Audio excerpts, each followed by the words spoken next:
The Jumblies by Edward Lear (LibriVox.org) They went to sea in a sieve, they did, in a sieve they went to sea. In spite of all their friends could say, on a winter's morn, on a stormy day, in a sieve they went to sea. And when the sieve turned round and round, and every one cried, "You'll be drowned!" they called aloud, "Our sieve ain't big, but we don't care a button, we don't care a fig, in a sieve we'll go to sea." Far and few, are the lands where the Jumblies live. Their heads are green and their hands are blue, and they went to sea in a sieve.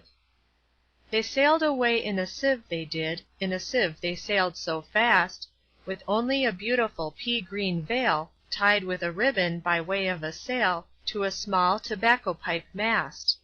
And every one said who saw them go, "Oh, won't they be soon upset, you know, for the sky is dark and the voyage is long, and, happen what may, it's extremely wrong in a sieve to sail so fast." The water it soon came in, it did, the water it soon came in. So to keep them dry they wrapped their feet in a pinky paper all folded neat, and they fastened it down with a pin. And they passed the night in a crockery jar, and each of them said, "How wise we are! Though the sky be dark and the voyage be long, yet we never can think we were rash or wrong, while round in our sieve we spin." And all night long they sailed away, and when the sun went down, they whistled and warbled a moony song to the echoing sound of a coppery gong, in the shade of the mountains brown, "O Timballoo, how happy we are, when we live in a sieve and a crockery jar! And all night long, in the moonlight pale, we sail away with a pea-green sail in the shade of the mountains brown."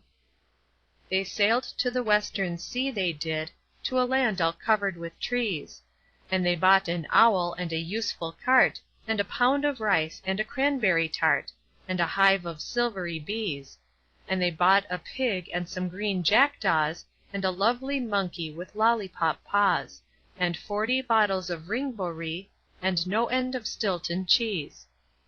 And in 20 years they all came back, in 20 years or more, and every one said, "How tall they've grown, for they've been to the lakes and the torrible zone, and the hills of the Chankly Bore." And they drank their health, and gave them a feast of dumplings made of beautiful yeast, and every one said, "If we only live, we too will go to sea in a sieve, to the hills of the Chankly Bore." Far and few, are the lands where the Jumblies live. Their heads are green and their hands are blue, and they went to sea in a sieve. End of poem. This recording is in the public domain.